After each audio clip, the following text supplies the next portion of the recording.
Welcome back to How to Souls. My name is Rach and today we're going to look at Elden Ring's starting keepsakes. Which is the best keepsake to pick?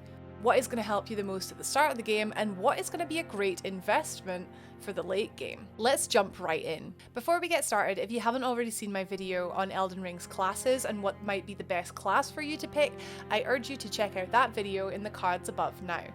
There are a bunch of different options and some of them sound better than they actually are, so let's go through them now. So, to start us off, there is none. There is literally the option to pick no starting gift, and I feel like this is kind of a trap because you can get very distracted with designing your character's face and put lots of thought into your class and your origin and then just totally forget to choose a keepsake. So the default is set to none, so be sure to actually pick something unless you're doing some kind of challenge run. Because no keepsake, the past has been well and truly left behind. Might sound really badass, but it's not very helpful, is it? So the first actual gift we have is the Crimson Amber Medallion. A medallion inlaid with Crimson Amber increases maximum HP. So this Crimson Amber Medallion can eventually be bought throughout the game. It's not particularly expensive, but if you pick it from the start, you will enjoy a tidy extra 5% health right from the beginning. Great for when you're going down the tanky route. From the start of the game, a player can have one talisman equipped, but with the ability to equip more later on in the game. So at the start of the game, when something is better than nothing, it's an okay choice, really. Next up, we have the Lands Between Rune, the gold of grace shining in the eyes of the people of the Lands Between, used to gain many runes. So runes in this game are the currency, the souls as it were.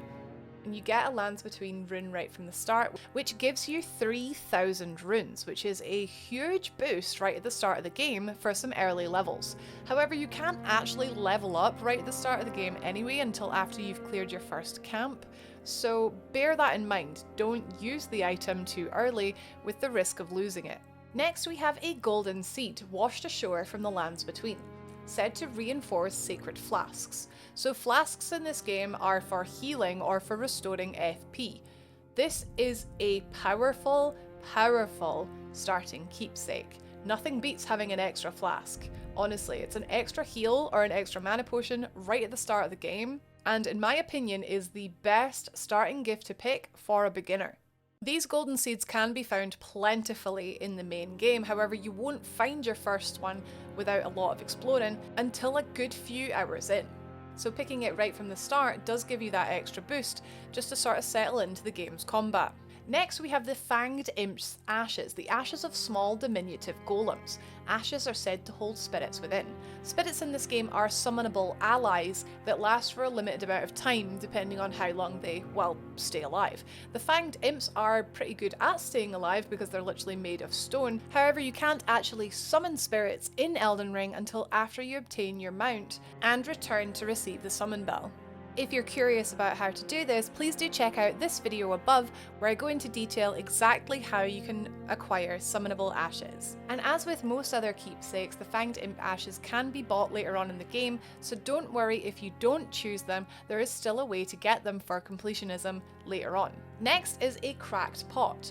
3 cracked pots in fact. 3 strange cracked pots that somehow mend themselves, a container for certain thrown items. So this is a crafting item that is used to craft throwing pots. So in this game, fire bombs, for example, are not, you can't just run around carrying 20 of them.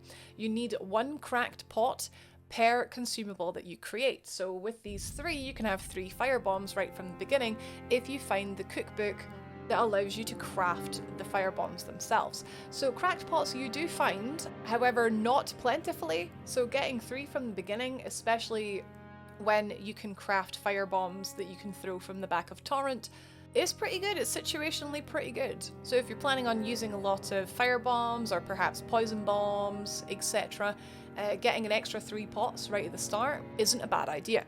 Next we have the Stone Sword Key. 2 stone keys shaped like swords. Breaks the seal on imp statues but can be used only once. So as the thing implies, these are temporary items that are used to open doors.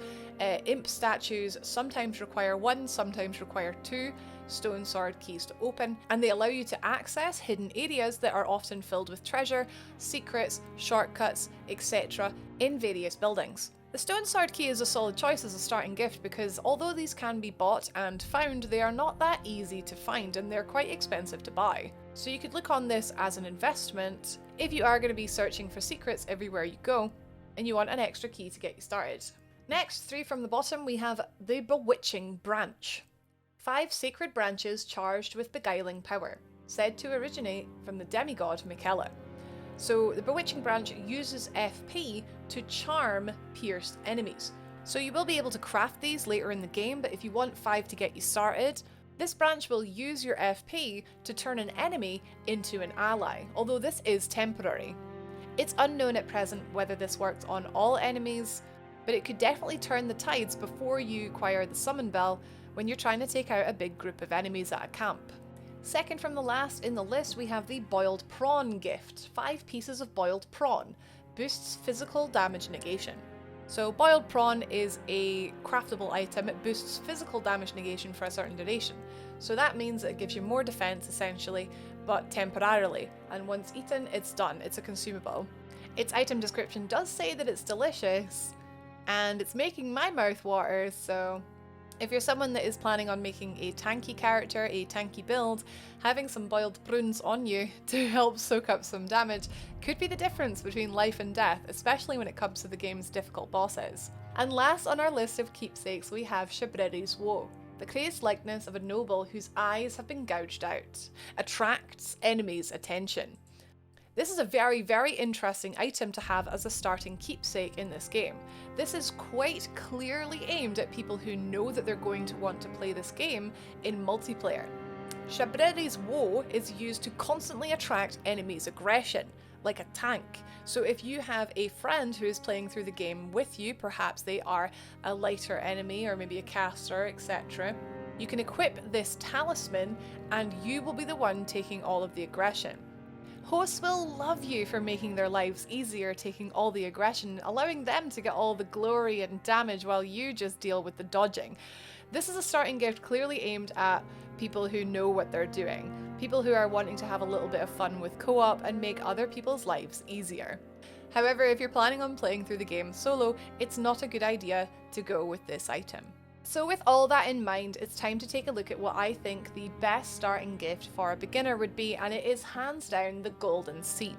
To get that extra heal or mana potion right from the beginning is very, very valuable. I'd say coming up next we have the Stone Sword Key and also probably the Lands Between Rune. All very situationally good, whether at the start or the end of the game. The former allowing you to open an extra treasure room, and the latter allowing you a good few levels at the start of the game. I'd say the Fanged Imp Ashes, as having picked it and tried it out myself, was quite disappointing. It sounds very fun on paper, but just was a bit underwhelming when I realised that you couldn't use it right at the start of the game. Bewitching Branch sounds like a lot of fun, but it does sound like something you could very easily just craft later on. When you're faced with something like the Golden Seed or a Stone Sword Key, the branch, the prawns, the just Crimson Amber Medallion, like having something nice in your talisman slot from the beginning is a pretty solid choice actually. I'd probably put this in 4th with the list of usefulness. Cracked Pot, nice to have, but again, just you can very easily survive without it.